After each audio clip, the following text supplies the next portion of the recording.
ಸಂಘ ಇವತ್ತು ರಾಜ್ಯದಲ್ಲಿ ಸರ್ಕಾರದ ಇಲಾಖೆ ಕಾರ್ಯಕ್ರಮಗಳು ಜೊತೆಗೆ ನಮ್ಮ ನೌಕರರ ಬೇಕು ಬೇಡಿಕೆಗಳ ಜೊತೆಗೆ ನಮ್ಮ ಸಮಸ್ಯೆಗಳ ಇತ್ಯರ್ಥಪಡಿಸುವ ನಿಟ್ಟಿನಲ್ಲಿ ಇವತ್ತು ರಾಜ್ಯ ಸಂಘ ಸುಮಾರು ವರ್ಷಗಳಿಂದ ಅನೇಕ ಮುಖಂಡರು ನಾಯಕರ ಒಂದು ನೇತೃತ್ವದಲ್ಲಿ ಸಂಘಟನೆ ಬಂದಿದೆ.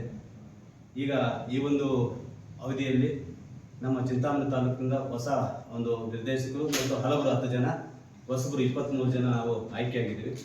ಈಗಾಗಲೇ ನಮ್ಮ ಮಾನ್ಯ ಕರ್ನಾಟಕ ರಾಜ್ಯ ಸರ್ಕಾರ ಮಾನ್ಯ ಮುಖ್ಯಮಂತ್ರಿಗಳಾಗಿರ್ತಕ್ಕಂಥ ಸಿದ್ದರಾಮಯ್ಯ ಸಾಹೇಬರು ಮತ್ತು ಉಪಮುಖ್ಯಮಂತ್ರಿಗಳಾಗಿರ್ತಕ್ಕಂಥ DK ಶಿವಕುಮಾರ್ ಸಾಹೇಬರು ಹಾಗೂ ಸಚಿವ ಸಂಪುಟದ ಎಲ್ಲ ಸಚಿವರು ಸಹ 7ನೇ ವೇತನ ಆಯೋಗವನ್ನು ನಮ್ಮ ನೌಕರರಿಗೆ ತಲುಪಿಸಿಕೊಟ್ಟು ಇವತ್ತು ನೌಕರರು ಮಾಡಲಿಕ್ಕೆ ಅವಕಾಶ ಕಲ್ಪಿಸಿಕೊಟ್ಟಿದ್ದಾರೆ.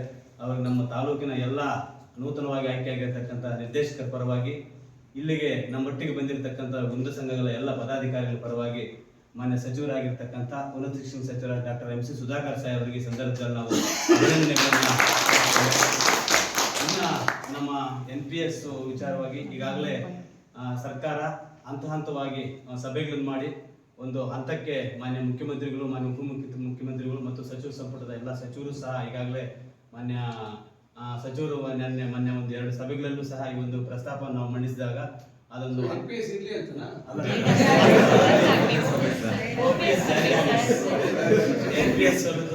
OPS ಜಾರಿ ಆಗಲಿ ಅಂತ ಈಗಾಗಲೇ ನಾವು ಅನೇಕ ಹೋರಾಟಗಳು ಜೊತೆಗೆ ಮನವಿಗಳನ್ನು ಸಹ ಸರ್ಕಾರಕ್ಕೆ ಮಾನ್ಯ ಮುಖ್ಯಮಂತ್ರಿಗಳು ಕೊಟ್ಟಿದ್ದೀವಿ.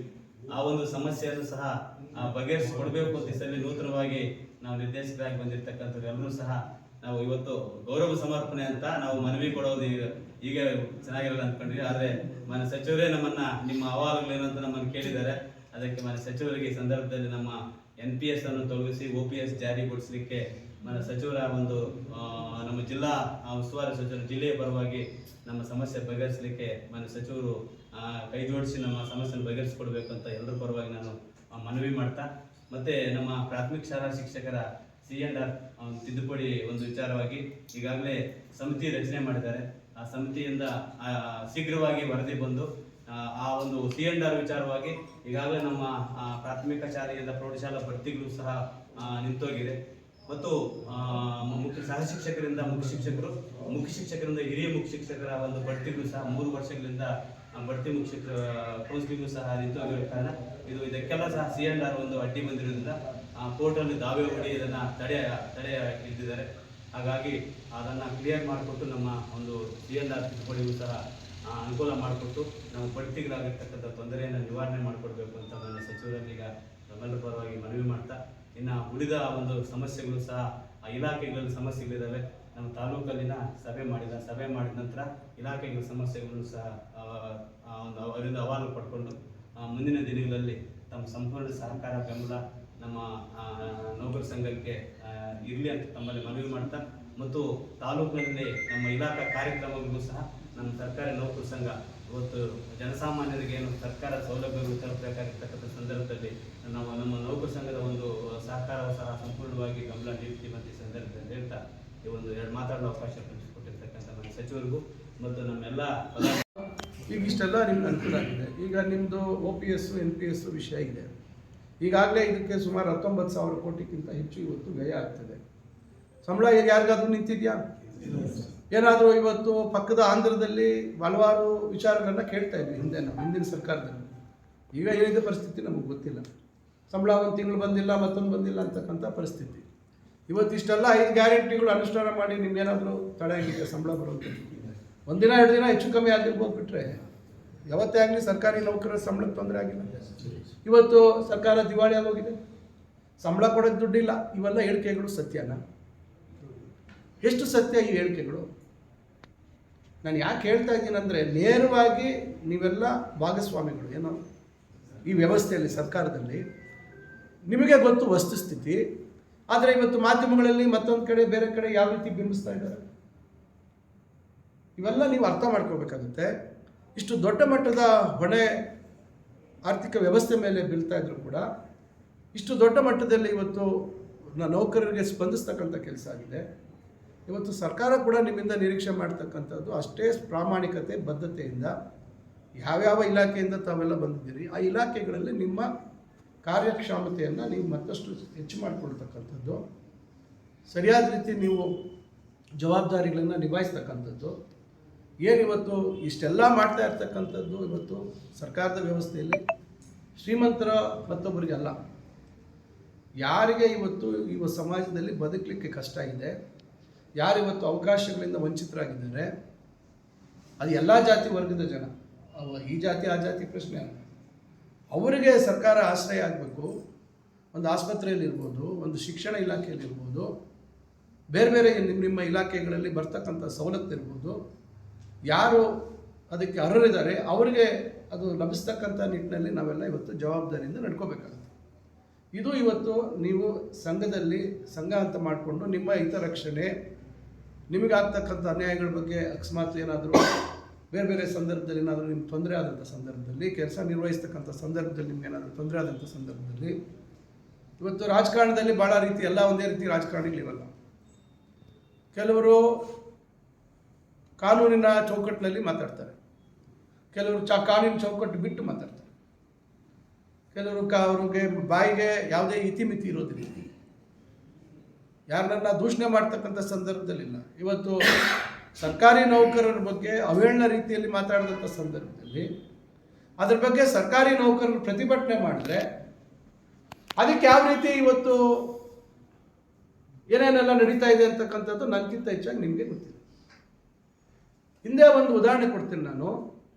ನಮ್ಮ ಮುನ್ಸಿಪಾಲ್ಟಿಯಲ್ಲಿ ಯಾರಿಲ್ವಲ್ಲ ಇಲ್ಲಿ, ಮುನ್ಸಿಪಾಲ್ಟಿಯಲ್ಲಿ ಅವ್ರು ಬರಲ್ಲ ಇದರಲ್ಲಿ, ಅಲ್ಲ ಅಧ್ಯಕ್ಷರಿದ್ದಾರೆ, ಬಟ್ ಇಲ್ಲಿ ನೀವು ಸಂಘದಲ್ಲಿ ಇಲ್ವಲ್ಲ.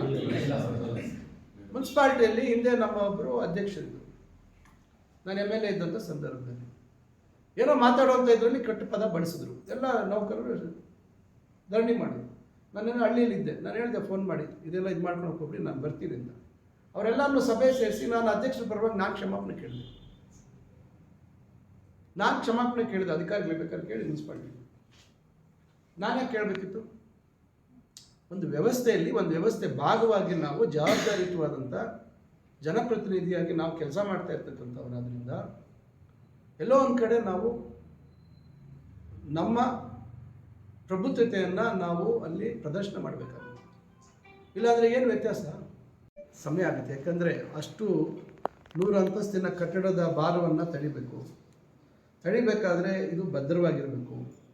ಅದು ಮಾಡ್ತಕ್ಕಂಥದ್ದಕ್ಕೆ ಭಾಳಷ್ಟು ಶ್ರಮ ಆಗುತ್ತೆ. ಇವತ್ತು ಈ ದೇಶಕ್ಕೆ ಸ್ವಾತಂತ್ರ್ಯ ನಂತರ ಭದ್ರವಾದಂಥ ಬುನಾದಿ ಆಗ್ತಕ್ಕಂಥ ಕೆಲಸವನ್ನು ಮಾಡಿದ್ದಾರೆ ಹಿಂದೆ. ಅದನ್ನೆಲ್ಲ ಮರೆತುಬಿಟ್ಟು ಇವತ್ತು ನಾನು ಮೇಲೆ 100ನೇ ಫ್ಲೋರ್ ಕಟ್ಟಿದೆ, 120ನೇ ಫ್ಲೋರ್ ಕಟ್ಟಿದೆ ಅಂತಕ್ಕಂಥ ಹೇಳಿಕೆಗಳು ಎಷ್ಟು ಸರಿ ಅಂತಕ್ಕಂಥದ್ದು. ನೀವೆಲ್ಲ ಸರ್ಕಾರಿ ವ್ಯವಸ್ಥೆಯಲ್ಲಿ ಇರ್ತಕ್ಕಂಥವರು, ಸರ್ಕಾರದ ಕಾರ್ಯಕ್ರಮಗಳನ್ನು ಅನುಷ್ಠಾನ ಮಾಡ್ತಕ್ಕಂಥ ಇಲಾಖೆಗಳಲ್ಲಿರ್ತಕ್ಕಂಥವರು, ನೀವು ಹಲವಾರು ಸರ್ಕಾರಗಳನ್ನು ನೀವು ನೋಡಿದ್ದೀರಾ, ಯಾವ್ಯಾವ ಸಂದರ್ಭದಲ್ಲಿ ಯಾವ್ಯಾವ ಸರ್ಕಾರದ ಏನೇನು ಕಾರ್ಯಕ್ರಮಗಳು ಬಂದಿದ್ದಾವೆ ಅಂತೇಳಿ. ಇವೆಲ್ಲ ಸಾಮಾನ್ಯ ಜನರಿಗಿಂತ ಹೆಚ್ಚು ಗೊತ್ತಿರ್ತಕ್ಕಂಥದ್ದು ನಿಮಗೆ. ಇವತ್ತು ಶಿಕ್ಷಣ ಕ್ಷೇತ್ರದಲ್ಲೂ ಅಷ್ಟೇ ಭಾಳಷ್ಟು ಬದಲಾವಣೆ ಇತ್ತು. ಆಗಿಂದಾಗೆ ಇವತ್ತು ಎಷ್ಟು ಸಂಖ್ಯೆ ಇತ್ತು, ಇವತ್ತು ಶಾಲೆಗಳ ಸಂಖ್ಯೆ ಎಷ್ಟಿತ್ತು, ಈಗ ಶಾಲೆಗಳ ಸಂಖ್ಯೆ ಎಷ್ಟಿದೆ, ಈಗ ಶಾಲೆಗಳ ಪರಿಸ್ಥಿತಿ ಏನಾಗ್ತಿದೆ, ಶಾಲೆಗಳಲ್ಲಿರ್ತಕ್ಕಂಥ ಸೌಲಭ್ಯಗಳೇನು, ಇವತ್ತು ಯಾಕೆ ಇವತ್ತು ಸರ್ಕಾರಿ ಶಾಲೆಗಳಿಗೆ ಮಕ್ಕಳು ಇವತ್ತು ಹೆಚ್ಚು ಸೇರ್ತಾ ಇಲ್ಲ, ಖಾಸಗಿ ಶಾಲೆಗಳ ಮೇಲೆ ಯಾಕೆ ವ್ಯಾಮೋಹ, ಇವೆಲ್ಲ ಒಂದೊಂದು ಕಾಲಕ್ಕೆ ಆಯಾ ಸಂದರ್ಭಕ್ಕೆ ಆ ಒಂದು ಪರಿಸ್ಥಿತಿಗೆ ಅನುಗುಣವಾಗಿ ಬದಲಾವಣೆ ಆಗ್ತಾ ಇರ್ತಕ್ಕಂಥದ್ದು ನೀವು ಭಾಳ ಹತ್ತಿರದಿಂದ ಗಮನಿಸ್ತಾ ಇರ್ತಕ್ಕಂಥದ್ದು. ಇದೇನಾಗಿದೆ, ಎಲ್ಲೋ ಒಂದು ಕಡೆ ನಮ್ಮ ಜನರಿಗೆ ಭಾಳ ಒಂದು ರೀತಿಯಾಗಿ ಬಣ್ಣದ ಮಾತುಗಳನ್ನು ಹೇಳಿದಾಗ ಇವತ್ತು ಸಮಾಜದಲ್ಲಿ ಧರ್ಮಗಳ ಹೆಸರಿನಲ್ಲಿ ಒಡಕನ್ನು ಮೂಡಿಸ್ತಕ್ಕಂಥದ್ದು ಇವತ್ತು ಕಾರಣನೇ ಇಲ್ಲ. ಯಾವುದೋ ವೈಯಕ್ತಿಕ ಜಮೀನಿನ ವಿವಾದ, ಅದಕ್ಕೆ ಇವತ್ತು ಬೇರೆ ರೀತಿ ಜಾತಿ ಬಣ್ಣ ಕಟ್ತಕ್ಕಂಥದ್ದು. ದಾಖಲೆಗಳು ಮುಂದೆ ಇದ್ದಾವೆ, ಯಾರ ಹೆಸರಲ್ಲಿ ದಾಖಲೆಗಳಿತ್ತು ಅಂತಕ್ಕಂಥದ್ದು ಇದ್ದಾವೆ. ಇವತ್ತು ಎಲ್ಲವನ್ನ ಇವತ್ತು ಸಮಾಜದಲ್ಲಿ ಧರ್ಮದ ಹೆಸರಿನಲ್ಲಿ ಒಡಕನ್ನು ಮೂಡಿಸ್ತಕ್ಕಂಥ ಕೆಲಸ ಮಾಡ್ತಾರೆ. ಇದು ಎಷ್ಟು ಮಟ್ಟಿಗೆ ಸರಿ? ಯಾವ ಕಾರಣಕ್ಕೋಸ್ಕರ ಮಾಡ್ತಾ ಇದ್ದಾರೆ? ಕೇವಲ ರಾಜಕೀಯ ಅಧಿಕಾರ ಪಡಿತಕ್ಕಂಥ ಒಂದೇ ಒಂದು ಕಾರಣಕ್ಕೋಸ್ಕರ ಇವತ್ತು ಈ ರೀತಿಯಾಗಿ ಇವತ್ತು ನಡೀತಾ ಇದೆ. ಇವತ್ತು ವಿದ್ಯಾವಂತರಾಗಿರ್ತಕ್ಕಂಥ ನಾವೆಲ್ಲರೂ ಇವತ್ತು ಮುಖ್ಯವಾಗಿ ವಿಶೇಷವಾಗಿ ಯುವಕರು ಇವತ್ತು ಇದಕ್ಕೆ ಬಲಿ ಆಗ್ತಾ ಇರ್ತಕ್ಕಂಥದ್ದು. ಯಾರೂ ಯೋಚನೆ ಮಾಡ್ತಾ ಇಲ್ಲ ಮುಂದೆ ಏನಾಗ್ಬೋದು ಅಂತ. ಸಮಾಜದಲ್ಲಿ ಅಶಾಂತಿ ಮೂಡಿಬಿಟ್ರೆ ನಾಳೆ ಎಲ್ಲಿಗೆ ಹೋಗುತ್ತೆ ಈ ಸಮಾಜ? ಇವತ್ತು ಕೊರೋನಾ ಸಂದರ್ಭದಲ್ಲಿ ಏಕಾಏಕಿ ಇವತ್ತು ಲಾಕ್ಡೌನ್ ಆದಂಥ ಸಂದರ್ಭದಲ್ಲಿ ನಮ್ಮ ಪರಿಸ್ಥಿತಿಗಳೇನಿತ್ತು?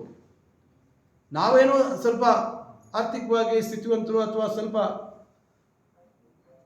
ಇಲ್ಲಿರ್ತಕ್ಕಂಥವ್ರು ನಾವೆಲ್ಲರೂ ಅಕಸ್ಮಾತ್ ಬ್ಯಾಂಕಲ್ಲೋ ಮತ್ತೊಂದು ಕಡೆ ಹಣ ಇಟ್ಟಿದ್ವಿ. ಒಂದು ತಿಂಗಳು ನಾವೆಂಗೋ ನಿಭಾಯಿಸ್ಕೊಂಡು ಹೋದ್ವಿ. ಅವತ್ತು ದುಡಿಬೇಕು, ಅವತ್ತು ಜೀವನ ನಡೆಸಬೇಕು. ಅವ್ರ ಪರಿಸ್ಥಿತಿ ಏನಾಯಿತು? ಅವ್ರು ಯಾರು ಹಣ ಉಳಿತಾಯ ಮಾಡಿಲ್ಲ. ಏನಾಯಿತು ಅವರ ಬದುಕುಗಳಲ್ಲಿ? ಇದು ಬರೀ ನಮ್ಮ ದೇಶಕ್ಕಾಯ್ತು ಅಂತ ನಾನು ಹೇಳ್ತಾ ಇಲ್ಲ, ಇಡೀ ಪ್ರಪಂಚದಲ್ಲಿ ಈ ಥರ ಆಯಿತು. ಇವತ್ತು ಸಮಾಜದಲ್ಲಿ ಧರ್ಮದ ಆಧಾರದ ಮೇಲೆ ಇವತ್ತು ಸಮಾಜವನ್ನು ಒಡಿತಕ್ಕಂಥ ಕೆಲಸ ಮಾಡಿದ್ರೆ ನಾಳೆ ಈ ರೀತಿ ಪರಿಸ್ಥಿತಿಗಳು, ಮುಗ್ಧ ಜನರ ಪ್ರಾಣಗಳನ್ನು ಕಳ್ಕೊಳ್ತಾರೆ. ನಾಳೆ ಕರ್ಫ್ಯೂಗಳಾಗ್ತವೆ, ಮನೆಯಿಂದ ಹೊರಗೆ ಬರೆದಿರ್ತಕ್ಕಂಥ ಪರಿಸ್ಥಿತಿಗಳಾಗ್ತವೆ. ಮಣಿಪುರಲ್ಲಿ ಯಾವ ಪರಿಸ್ಥಿತಿ ನಿರ್ಮಾಣ ಆಯಿತು, ಇವತ್ತಿಗೂ ಅದ್ರ ಬಗ್ಗೆ ಯಾರಿಗೂ ಕಿಂಚಿತ್ತು ಅವರಿಗೆ ಅದ್ರ ಬಗ್ಗೆ ಒಂದು ರೀತಿಯಾದಂಥ ಜನರಲ್ಲಿ ನಾವು ಈ ರೀತಿ ಒಂದು ನಿರ್ಮಾಣ ಆಯಿತು ಪರಿಸ್ಥಿತಿ, ಅದಕ್ಕೆ ಖೇದವನ್ನು ವ್ಯಕ್ತಪಡಿಸುವಂಥದ್ದಾಗ್ಬೋದು, ಅದಕ್ಕೆ ಹೊಣೆಗಾರಿಕೆಯನ್ನು ತೆಗೆದುಕೊಳ್ತಕ್ಕಂಥದ್ದು, ಇವು ಯಾವುದೂ ಮಾಡಿಲ್ಲ. ಕೇವಲ ರಾಜಕಾರಣ, ರಾಜಕಾರಣ, ರಾಜಕಾರಣ, ರಾಜಕೀಯ ಅಧಿಕಾರ. ಅದರಿಂದ ಇವೆಲ್ಲ ತಾವೆಲ್ಲ ಪ್ರಜ್ಞಾವಂತರು. ನಾನು ತಮ್ಗೆ ಹೇಳುವಂಥದ್ದು, ಈಗ 7ನೇ ವೇತನ ಆಯೋಗದ ಶಿಫಾರಸನ್ನು ನಾವು ಅನುಮೋದನೆ ಮಾಡಿದ್ದೀವಿ. ನಿಮಗಾಗಿ ಸಂಬಳ ಬರ್ತಾಯಿದೆ.